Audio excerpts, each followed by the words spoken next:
Hello friends, welcome back to our channel. आज के इस वीडियो में हम लोग 17 अप्रैल के करंट अफेयर्स का रिवीजन करेंगे और वीडियो के लास्ट में रसगुल्ला सीरीज, जिसमें हम लोग बायोलॉजी में श्वसन तंत्र और गायत्री मंत्र में अवार्ड्स 2024 का रिवीजन करेंगे। पहला क्वेश्चन है, हाल ही में 2 दशक बाद प्रधानमंत्री पद से इस्तीफा देने की घोषणा करने वाले ली हिसियन लुंग का संबंध किस देश से है? इनका संबंध है सिंगापुर देश से। ली हिसियन लुंग ये 72 वर्ष के हैं। इन्होंने भी हाल ही में इस्तीफा दे दिया है। ये 2 दशक तक सिंगापुर के प्रधानमंत्री रहे हैं। अभी हाल ही में इन्होंने इस्तीफा दे दिया। इनका कहना है कि अब मेरी उम्र हो चुकी है, अब किसी और को नेतृत्व करना चाहिए। तो इन्होंने अपने स्थान पर सिंगापुर का प्रधानमंत्री किसको नियुक्त किया? लॉरेंस वोंग को। इनकी पार्टी का नाम है, ली हिसियन लुंग की पार्टी का नाम है पीपुल एक्शन पार्टी। इनके पिता का नाम है कुआन यू। कुआन यू ये सिंगापुर के पहले प्रधानमंत्री रह चुके थे। मॉडर्न सिंगापुर का जनक कुआन यू को ही कहा जाता है। लल्लन टॉप देखिए, कुवैत के प्रधानमंत्री अभी हाल ही बने हैं शेख अहमद अल सबा। आयरलैंड के प्रधानमंत्री साइमन हैरिस। थाईलैंड के प्रधानमंत्री श्रेथा थाविसीन। मालदीव के राष्ट्रपति का नाम है मोहम्मद मुइज्जू। न्यूजीलैंड के प्रधानमंत्री बने हैं क्रिस्टोफर लक्सन। फ्रांस के प्रधानमंत्री गैब्रिएल अटल। हंगरी के राष्ट्रपति का नाम है तमस सुलियोक। फ्रांस के राष्ट्रपति इमैनुअल मैक्रोन। नेक्स्ट है आपका, हाल ही में अंतर्राष्ट्रीय मुद्रा कोष के प्रबंधन निर्देशक पद पर किसे नियुक्त किया गया है? इनका नाम है क्रिस्टिना जॉर्जीवा। IMF अंतर्राष्ट्रीय मुद्रा कोष, इसकी स्थापना 1944 में ब्रेटन वुड्स सम्मेलन से की गई। हेडक्वार्टर है वाशिंगटन DC में। वर्तमान MD कौन है? Christina Georgieva. कहाँ की हैं? बुल्गारिया की हैं। इनका कार्यकाल अब बढ़ा दिया गया है। इनका सेकंड कार्यकाल स्टार्ट होगा 1 अक्टूबर 2024 को। 5 साल के लिए कार्यकाल होता है IMF के MD का। तो ये दूसरी बार कार्यकाल के लिए नियुक्त हो गई हैं क्रिस्टिना जॉर्जीवा। IMF और वर्ल्ड बैंक, इन दोनों को ट्विन सिस्टर कहा जाता है क्योंकि दोनों की स्थापना ब्रेटन वुड्स सम्मेलन से हुई है। नेक्स्ट है आपका IMF। यहाँ पर SDR है, स्पेशल ड्राइंग राइट्स है। इसको पेपर गोल्ड भी कहा जाता है। इसमें 5 मुद्रा शामिल है, डॉलर, पाउंड, यूरो, येन, रैनबी या युवान कहिए। रैनबी युवान ये सबसे नवीनतम मुद्रा शामिल हुई है। इसमें हमारा रुपया नहीं शामिल है। सर्वाधिक कोटा, IMF को सर्वाधिक कोटा हिस्सेदारी किसकी है? USA की है। कुल देश इसमें 190 है और नवीनतम देश है अंडोरा। भारत भी इसमें शामिल है। फ्रेंड, जिसको भी इसका PDF चाहिए आप लोग टेलीग्राम पर सर्च करेंगे @justdoityar। वहाँ पर मेरा चैनल आ जाएगा। वहाँ पर मैंने जानकारी दे दी है कि किस प्रकार आपको डेली करंट अफेयर्स का PDF मिल सकता है। और भी जो PDF लेना है उसकी जानकारी मिल जाएगी टेलीग्राम चैनल पर। आज है 17 तारीख और 18 तारीख, 2 दिन PDF पर छूट है, तो आप लोग देख सकते हैं टेलीग्राम पर। स्पेशल ऑफर चल रहा है PDF पर, तो आप लोग देख सकते हैं, विशेष छूट मिला है। नेक्स्ट क्वेश्चन है आपका, हाल ही में सूडान पर अंतर्राष्ट्रीय मानवतावादी सम्मेलन का आयोजन कहाँ पर हुआ है? पेरिस में हुआ है। अंतर्राष्ट्रीय मानवतावादी सम्मेलन, इसका आयोजन किया गया पेरिस फ्रांस में।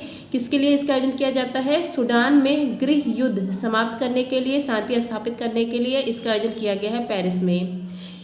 सूडान में जो गृह युद्ध है ये बहुत समय से चल रहा है। तभी सूडान से अलग होकर साउथ सूडान नया देश बना था। सूडान की राजधानी है खार्तूम और साउथ सूडान इसकी राजधानी है जुबा।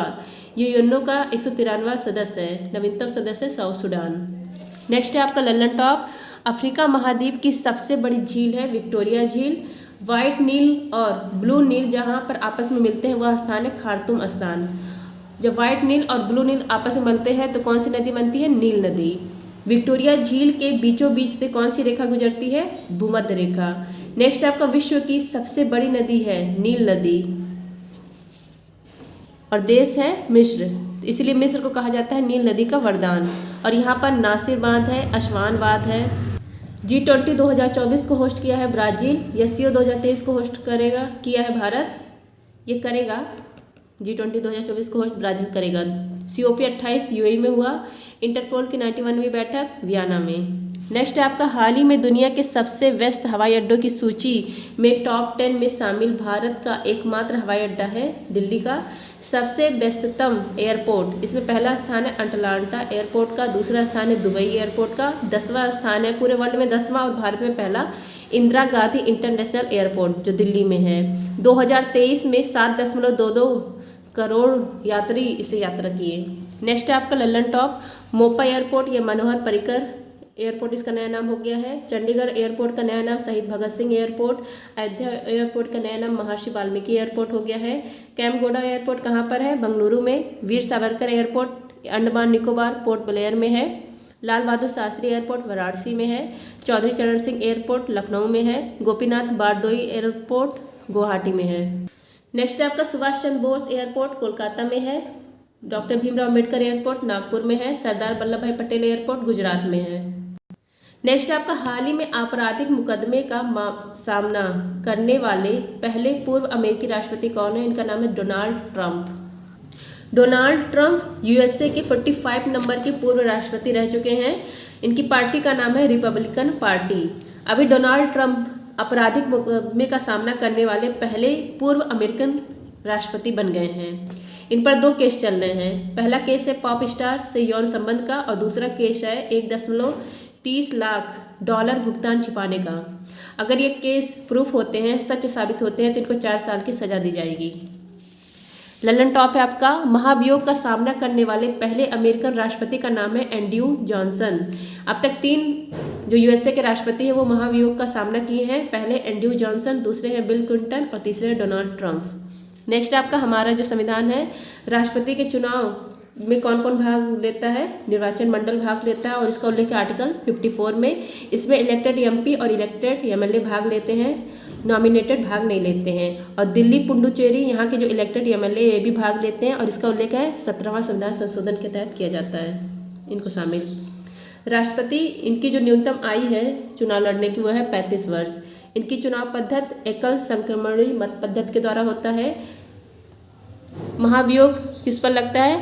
राष्ट्रपति पर लगता है और इसको लेकर आर्टिकल 61 में संसद के अंदर की प्रक्रिया, मतलब संसद के अंदर यह प्रक्रिया होती है महाभियोग की, और इसमें निर्वाचित और मनोनीत दोनों लोग भाग लेते हैं। और इसमें बहुमत कितना लाया जाता है? कुल सदस्य का 2/3 बहुमत अगर आ गया तो राष्ट्रपति पर महाभियोग लग जाता है।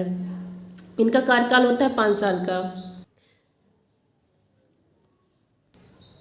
नेक्स्ट है आपका ग्लोबल फॉरेस्ट वॉच की रिपोर्ट के अनुसार वर्ष 2001 से 2023 के बीच सर्वाधिक वृक्ष आवरण हानि कहाँ पर हुई है? असम में। ग्लोबल फॉरेस्ट वॉच रिपोर्ट ये 2001 से 2023 की रिपोर्ट है।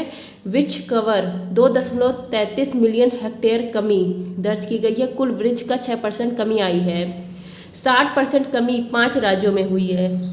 जितना ये हुआ है इसमें 60% कमी 5 राज्यों में है। पहला सबसे ज़्यादा कमी असम में, फिर मिजोरम में, फिर अरुणाचल प्रदेश, फिर नागालैंड, फिर मेघालय। तो सबसे अधिक पूछा है तो सबसे अधिक कमी असम में आई है। ये सारे स्टेट नॉर्थ ईस्ट इंडिया के हैं। नेक्स्ट है आपका Lalan top IFSAR Indian forest survey report 1987 में पहली बार जारी किया गया था। देहरादून से जारी होता है, हर 2 साल में यह जारी होती है रिपोर्ट। नेक्स्ट है आपका केंद्र सरकार ने बागवानी किसानों को सब्सिडी देने के लिए कौन सा डिजिटल प्लेटफॉर्म तैयार किया है? इसका नाम है CDP सुरक्षा। CDP सुरक्षा, CDP का फुल फॉर्म है क्लस्टर डेवलपमेंट प्रोग्राम। यह जो है ये डिजिटल पेमेंट मंच है। इसमें जो बागवानी किसान हैं उनके अकाउंट में सब्सिडी सीधे ट्रांसफ़र की जाएगी और इसके लिए 3 बैंकों में समझौता हुआ है, HDFC bank, ICICI bank, bank of Baroda और SBI। जो HDFC बैंक है ये लक्षद्वीप में शाखा खोलने वाला पहला निजी बैंक है और SBI यही इलेक्ट्रॉनिक बॉन्ड जारी करता था। नेक्स्ट है ललन टॉप बागवानी, इसके लिए हॉर्टिकल्चर, अंगूर के लिए विटीकल्चर, केचुआ के लिए वर्मी कल्चर, रेशम कीट के लिए सेरीकल्चर, मछली के लिए PC कल्चर और मधुमक्खी पालन के लिए AP कल्चर। नेक्स्ट आपका हाल ही में एशिया बैडमिंटन चैंपियनशिप 2024 में पुरुष एकल का खिताब किसने जीता है? इनका नाम है Jonathan Christie. Asia badminton championship 2024 41 number का था। इसका आयोजन किया गया निग्बो चीन में। विजेता मेल में विजेता बने हैं जोनाथन क्रिस्टी इंडोनेशिया के हैं और फीमेल में विजेता बनी है वांग झी चीन की हैं। ललन टॉप है आपका उवेर कप, थॉमस कप, इसका संबंध है बैडमिंटन से। बैडमिंटन के सात्विक साईराज और चिराग शेट्टी को भी हाल ही में मेजर ध्यानचंद खेल रत्न अवार्ड दिया गया है, खेल का सर्वोच्च सम्मान है। डूरंड कप का संबंध फुटबॉल से है। देवधर ट्रॉफी का संबंध क्रिकेट से है। नेक्स्ट है आपका हाल ही में 500 T20 छक्के लगाने वाले पहले भारतीय क्रिकेटर कौन है? इनका नाम है रोहित शर्मा। T20 में रोहित शर्मा ने 500वां 6 मारा है। किसके खिलाफ? CSK के खिलाफ वानखेड़े स्टेडियम में, और यह करने वाले ये पहले भारतीय बन गए हैं। वर्ल्ड में सर्वाधिक छक्का किसने लगाया है? 1056 छक्के क्रिस गेल ने लगाया है। इनकी पुस्तक का नाम है, ऑटोबायोग्राफी है, 6 मशीन। यहाँ पर देखिए सर्वाधिक सेंचुरी लगाने वाले भारतीय हैं विराट कोहली, सर्वाधिक रन विराट कोहली, T20 में बात हो रही है। विकेट कीपर जो विकेट लिए हैं सर्वाधिक वो है MS सिंह धोनी। सर्वोच्च स्कोर IPL का सनराइजर हैदराबाद। इस समय जो भी ये जो चल रहा है IPL, इसमें जो सब बना है ये सारे रिकॉर्ड। नेक्स्ट है आपका, हाल ही में विजडन ने किसे दुनिया की अग्रणी महिला क्रिकेटर नामित किया है? इनका नाम है नेट साइबर ब्रंट। विजडन या क्रिकेट के लिए जानी जाती है विजडन, इसने दुनिया की अग्रणी महिला क्रिकेटर का नाम नामित किया। इनका नाम है नेट साइबर ब्रंट। यह इसमें शामिल होने वाली इंग्लैंड की पहली महिला है। और पुरुष में टॉप पे कौन है? पैट कमिंस है, ऑस्ट्रेलिया के। विजडन ट्रॉफी यह टेस्ट में दिया जाता है। टेस्ट में टॉप पर कौन है? डेविस हेड है, ऑस्ट्रेलिया के भी हैं। नेक्स्ट है आपका, बांग्लादेश के ढाका में टैगोर और विक्टोरिया ओकाम्पो का हुआ आयोजन। अब हम लोग देखते हैं रसगुल्ला सीरीज, उसके बाद गायत्री मंत्र। श्वसन तंत्र, रेस्पिरेशन सिस्टम। एटमॉस्फेयर में बहुत सारे गैस है, लेकिन जब हम श्वास लेते हैं तो हमारे शरीर में क्या जाता है? ऑक्सीजन जाता है। तो यहाँ पर पहले ये देखना पड़ेगा, एटमॉस्फेयर से हम लोग श्वास लिया तो हमारे शरीर में ऑक्सीजन सबसे पहले नासिका में जाता है, नोज में जाता है, फिर यह ऑक्सीजन जाता है लंग्स में, फिर उसके बाद यह ऑक्सीजन जाता है ब्लड में। जब ऑक्सीजन ब्लड में मिल जाता है तो ब्लड हमारा शुद्ध हो जाता है। फिर यह ऑक्सीजन ब्लड से जाएगा टिश्यू में, टिश्यू से ऑक्सीजन जाएगा सेल में, सेल अब यहाँ पर जो सेल कोशिका होती है उससे फिर यहाँ जाएगा माइटोकॉन्ड्रिया में। अब माइटोकॉन्ड्रिया यहाँ पर कौन सा रिएक्शन होता है? Catabolic reaction. जैसे हम कोई ग्लूकोज खाते हैं, मतलब रोटी खाते हैं, फिर यहाँ से ऑक्सीजन आ रहा है, फिर ऑक्सीजन से यह क्रिया करेगा और किस में टूटेगा? कार्बन डाइऑक्साइड, वाटर और एनर्जी। तो यहाँ पर देखिए अब ये क्या बन गया? CO2 कार्बन डाइऑक्साइड बन गया। अब यह बाहर निकलेगा, फिर यह जाएगा सेल में, फिर सेल से टिश्यू में जाएगा कार्बन डाइऑक्साइड, फिर यहाँ से टिश्यू से ब्लड में जाएगा कार्बन डाइऑक्साइड, फिर ब्लड से लंग्स में जाएगा, लंग्स से नोज में जाएगा, नोज से एटमॉस्फेयर यहाँ बाहर निकल जाएगा। ऑक्सीजन का देखिए कैसे इंटर किया और CO2 कैसे बाहर गया, यही आपका कहलाता है श्वसन तंत्र, रेस्पिरेशन सिस्टम। अब यहाँ पर देखिए एटमॉस्फेयर से ऑक्सीजन का आना और कार्बन डाइऑक्साइड का जो बाहर जाना यहाँ तक फेफड़े, ये इतना क्या कहलाता है? ब्रीथिंग, श्वास लेना और श्वास छोड़ना ये कहलाता है। एटमॉस्फेयर से लेकर लंग्स तक ये जो क्रिया है। ऑक्सीजन गैस हवा से फेफड़ों तक पहुँचती है और CO2 गैस फेफड़ों से हवा से निकलती है, ये कहलाता है ब्रीथिंग, श्वास लेना और श्वास छोड़ना। फिर यहाँ पर देखिए लंग्स से जो ब्लड, फेफड़े और रक्त के मध्य जो O2 और CO2 का एक्सचेंज है ना, वो कहलाता है गैसों का विनिमय। फिर यहाँ पर है ब्लड से टिश्यू, ऑक्सीजन और CO2 का रक्त के द्वारा शरीर के विभिन्न ऊतकों में पहुँचना और निकलना, ये क्या कहलाएगा? ये गैसों का परिवहन कहलाता है। फिर यहाँ पर जो क्रिया हो रही है माइटोकॉन्ड्रिया, यहाँ पर ऑक्सीजन आ रहा है, ऑक्सीजन की उपस्थिति में ग्लूकोज का टूटना और इससे एनर्जी जो बनती है ये कहलाती है कोशिकीय श्वसन। इसी को यहाँ पर लिखा भी गया है, यही हमारा रेस्पिरेशन सिस्टम कहलाता है। देखिए श्वसन, ब्रीथिंग, गैसों का विनिमय, गैसों का परिवहन और कोशिकीय श्वसन, ये 4 क्रियाएं होती हैं रेस्पिरेशन सिस्टम में। ब्रीथिंग, गैसों का विनिमय, गैसों का परिवहन, ये बाह्य श्वसन कहलाता है और कोशिकीय श्वसन ये आंतरिक श्वसन है। पहले देखिए ब्रीथिंग के बारे में। ऑक्सीजन गैस हवा से फेफड़ों तक पहुंचती है और CO2 गैस फेफड़ों से हवा में पहुंचती है। जो ऑक्सीजन गैस है ये हवा से फेफड़ों तक पहुंचती है और CO2 गैस जो फेफड़ों से कहाँ निकलती है? बाहर निकलती है। फिर देखिए गैसों का विनिमय, फेफड़े और रक्त के मध्य O2 और CO2 का जो एक्सचेंज कहलाता है वो गैसों का विनिमय कहलाता है।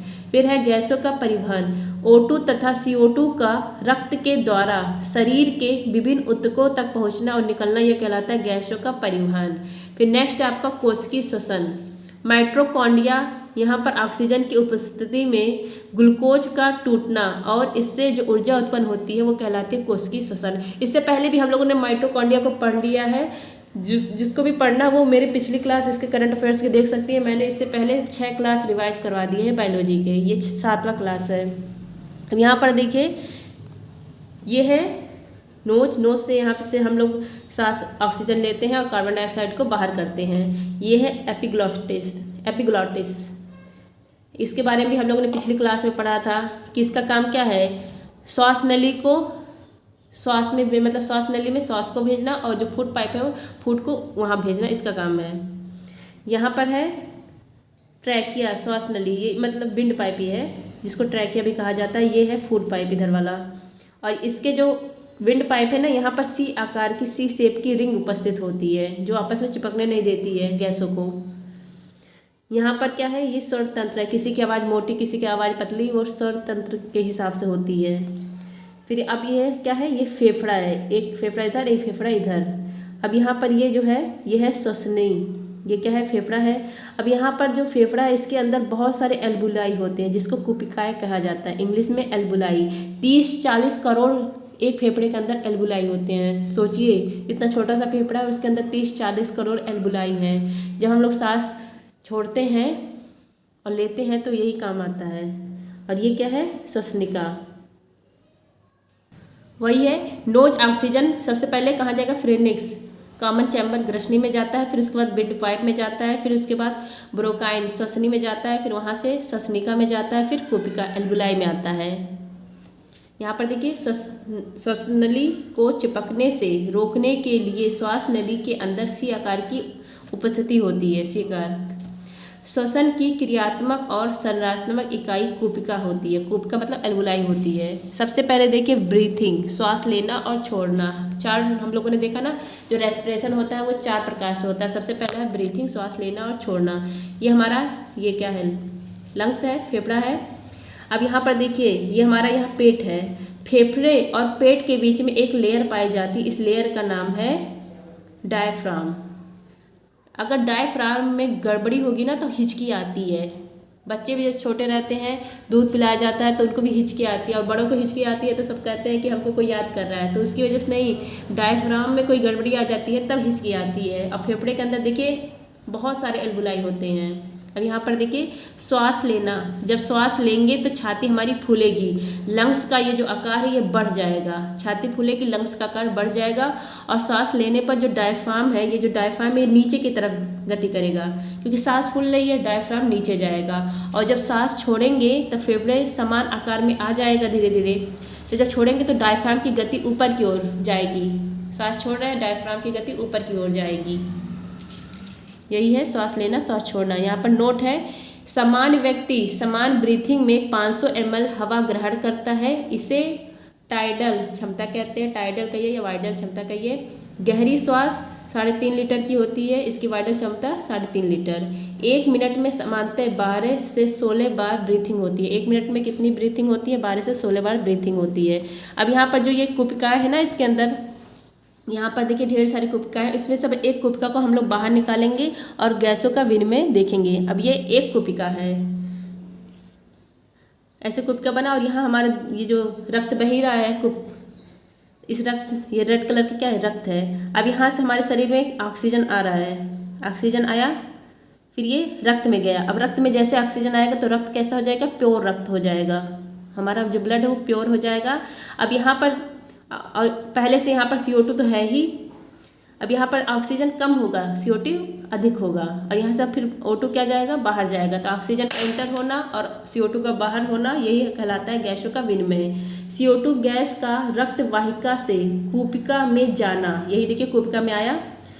O2 गैस का कुपिका से रक्त वाहिका में आना गैसों का विनिमय कहलाता है, और यह विसरण के द्वारा होता है, विसरण के द्वारा होता है। यहाँ पर देखिए, हवा में जो प्रवेश है, मतलब एटमॉस्फेयर में नाइट्रोजन कितने % है।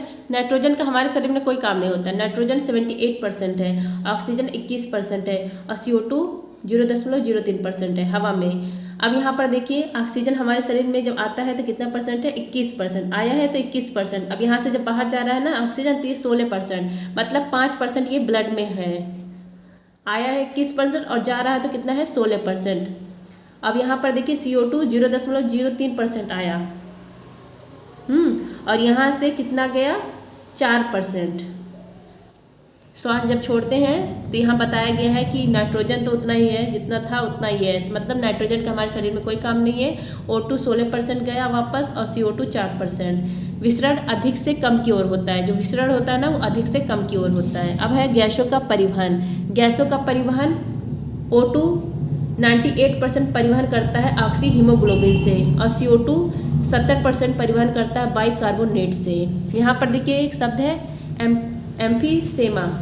एम्फीसेमा सिगरेट पीने वाले व्यक्तियों में कुपिकाएँ क्षतिग्रस्त हो जाती हैं। इसका लक्षण है श्वास को होल्ड करने में समस्या होती है और भागने में श्वास जल्दी फूल जाता है। अब एक और है कि फेफड़े के ऊपर सुरक्षा के लिए एक झिल्ली होती है, इस झिल्ली का नाम है पल्यूरा झिल्ली, इस झिल्ली का नाम है। नेक्स्ट आपका कोशिकीय श्वसन। कोशिकीय श्वसन, अब यहाँ पर देखिए कोशिका है। अब यहाँ पर हमारे कोशिका के अंदर क्या है, माइटोकॉन्ड्रिया पाया जाता है। माइटोकॉन्ड्रिया में कौन सी रिएक्शन होती है, कैटाबॉलिक रिएक्शन होती है। ग्लूकोज यहाँ पर फिर ऑक्सीजन आता है, फिर ये टूटता है CO2 में H2O और वाटर। तो यहाँ पर देखिए वही बताया गया, ये ग्लूकोज है। अब उससे पहले जब उसमें ऑक्सीजन नहीं मिला रहता तब भी क्रिया होती है। ग्लूकोज है, यहाँ पर ऑक्सीजन नहीं है, ये कौन सा क्या बना रहा है, जो ग्लूकोज है जब यहाँ पर ऑक्सीजन नहीं है तो कौन सा अम्ल बना रहा है, पाइरूबिक अम्ल बना रहा है इस, और 2 ATP 2 एनर्जी बना रहा है, पाइरूबिक अम्ल और 2 ATP। फिर यही 2 ATP माइटोकॉन्ड्रिया की उपस्थिति में और ऑक्सीजन की उपस्थिति में CO2 H2O और 36 ATP। अब ये जो ग्लूकोज C6H12O6 है और पाइरूबिक अम्ल, इसको कहा जाता है, इस क्रिया को ग्लाइकोलाइसिस, मतलब ऑक्सीजन इसमें उपस्थित नहीं है, इसको EMP पाथविक बोला जाता है। फिर यहाँ पर 2 ATP और जो ये है ये सारी क्रिया ये क्रेब्स चक्र कहलाती है, क्रेब्स चक्र। अगर आपसे पूछे कि एक ग्लूकोज के अणु के टूटने से कुल कितने एनर्जी बनती है तो 38 ATP एनर्जी उत्सर्जित होती है। एक ग्लूकोज टूटा, 2 यहाँ पर 36 यहाँ पर, टोटल कितने 38। और डायरेक्ट अगर हम लोग लिखते हैं कि C6H12O6 प्लस O2, ये क्या बनता है CO2 plus H2O plus ATP। यहाँ पर बताया गया है कि अगर ऑक्सीजन उपस्थित ना हो तो कौन सी क्रिया होती है और फिर ऑक्सीजन जब मिलता है तो कौन सी क्रिया होती है। नेक्स्ट है आपका श्वसन अंग, मतलब किसमें कौन कौन सा श्वसन अंग पाया जाता है। मैमल्स जो स्तनधारी होते हैं, बर्ड्स, सरीसृप, रेप्टाइल्स, इस पे क्या पाया जाता है, लंग्स पाया जाता है, फेफड़ा पाया जाता है। अबीमा यूग्लिना, इसमें बॉडी सरफेस श्वसन अंग का काम करती है।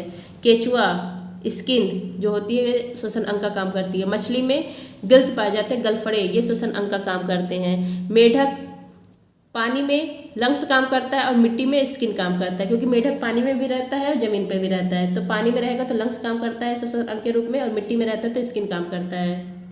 अब यहाँ पर देखिए काकरोच, तिलचट्टा, अब इसके ऊपर ये जो छिद्र नहीं है, इसके ऐसे रहता है छिद्र, तो जो छिद्र होता है इस छिद्र से ये इसका मतलब श्वास नली श्वसन अंग के रूप में काम करता है। इसको कहा जाता है स्पाइरिकल, जो छिद्र है इस छिद्र का नाम है स्पाइरिकल, यह इसका श्वसन अंग है।